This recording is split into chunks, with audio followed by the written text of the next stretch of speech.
If you guys are looking for cheap and reliable coins over FC25, then please look no further than FIFAcoin.com. They can have some of the most competitive prices over the course of FC25. They're quick, they're reliable, and don't forget to use my code Martin for that extra 5% discount. Link will be in the description.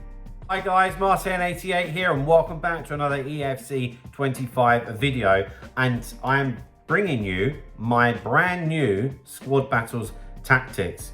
Now, if you followed me for a while, you know that I have stuck with 4-2-3-1, the same custom tactics since FIFA 20. But with the overhaul of the new tactics, I've had to adapt and I've had to change, and I've got some new tactics for you that I have tried out and tested. I've played all my squad battles games and it went pretty well. I'm very happy with these tactics. As you can see, my team on screen, it's not great, but I got a decent score overall on Legendary. So I want to go through these tactics with you and try and help you understand how they work. So without further ado, let's do that. So what we have to do now, if I get the hang of it, is to go into team management. Right, so first of all, what is the formation? Well, it's what we would know as 4-3-3-4. So otherwise known here as 4-3-3 attack.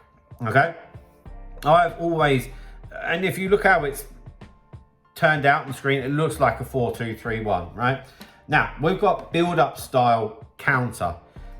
It's quite difficult to score against the AI in squad battles at a high level on New Gen, which is what nearly everybody plays now, because they get so many people behind the ball. So the easiest way is actually if you can counter attack against them and if you can attack space. Yeah, and we're going to be doing lots of different videos about how to do that. This is obviously just concentrating on tactics. If you want to see these tactics in use, then I uploaded a how to beat Legendary probably just a few hours ago if you want to see it actually in action.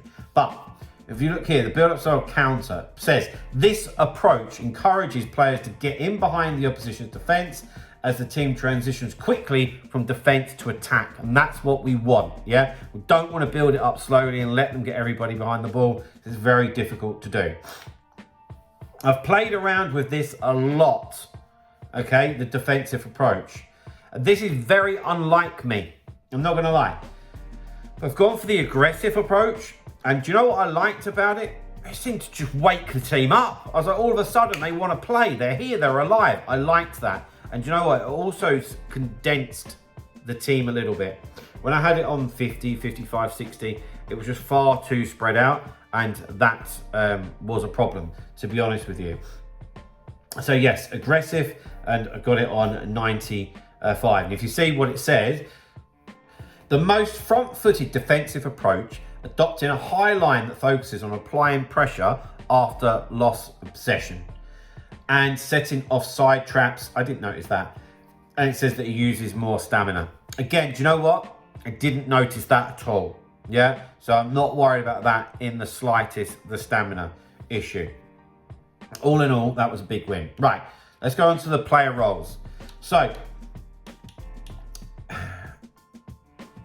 slightly different this year. So think of the player roles, I explain it as like player instructions, yeah? So normally we've got here, we can see, let's say Basher is fullback and balanced. Well, we might expect that to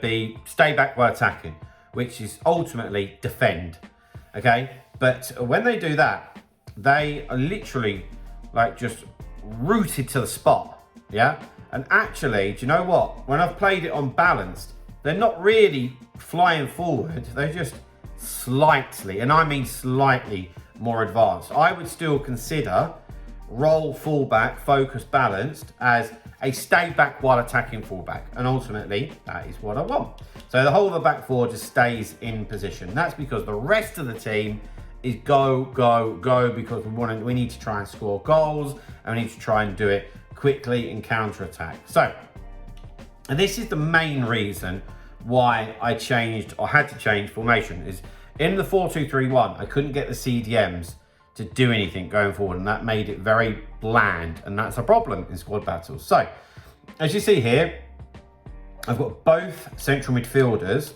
on box to box and balanced. Now, if you have a look at the map, if you will, and you can see the green areas of where those central midfielders will venture into, and that helps to create the overload that we crave in squad battles. Yeah, so quite often I'm slipping the ball back into Schweinsteiger on the edge of the box to have a crack, or put it back to him on the edge of the box and he can literally slip in a tiny little ball or something like that if they do get players back. So they will venture forward and help. You will attack as a 6, of course, unless you take the ball forward with one of the fullbacks. So that was absolutely essential. Don't have them on defend. Yeah, because in this formation anyway, because it will make you suffer very badly in terms of your attacking options, and that's something we don't need in squad battles, quite frankly. Okay, into the cam, which I've used Phil Foden quite a lot of this week, the loan card, which was great, yeah. But I've got Justin Kluivert here, who's okay for 77 rated card. Now, I played around with this quite a lot in the beta, and I like Shadow Striker, to be quite honest with you. I don't want them floating around everywhere. I want them in the middle, because often that's who I look for. That's who I look to feed the ball into, whether I'm playing online or offline. And of course, this is slightly personal preference, especially when we get to online. But a lot of you guys are just going to want to understand what these roles and focuses mean and do. So with Shadow Striker, he'll literally stand 10 yards behind the striker in the middle of the pitch, the hole between the midfield and the defence. Yeah. And also with his focus on attack, he never comes back and defends, which is what I want. I never want my cam to come back and defend. Okay, so think of it as just like a cam on stay forward and stay central. Yeah, it's the way to think about it. Okay, the wingers, I played around with this as well. I actually did have them on winger, as in stay wide. Yeah, because that's what I want, to try to stretch the opposition a bit. And I had them on attack, but again, it just actually made the whole team a little bit too stretched. So I put them back onto balance, and that worked just fine. You know, we have a look at the different roles. A lot of them, for me, bunch the play up, and you don't need that in squad battles at all. Because when they do get players behind the ball, they really intense inside the box. So we want to get players out. I always call it high and wide. When I'm coaching, I say high and wide, high and wide, high and wide. Yeah. And that will therefore make their fullbacks draw out. Yep. And on that note, guys, of course, if you are looking to improve at the game, or you're struggling already, then please feel free to contact me regarding coaching. My email address is martinfootball80@gmail.com. That's what I am. That's what I do. I'm an FC coach for online and offline. Okay. And obviously the same for the other side. And then up front with Jesus,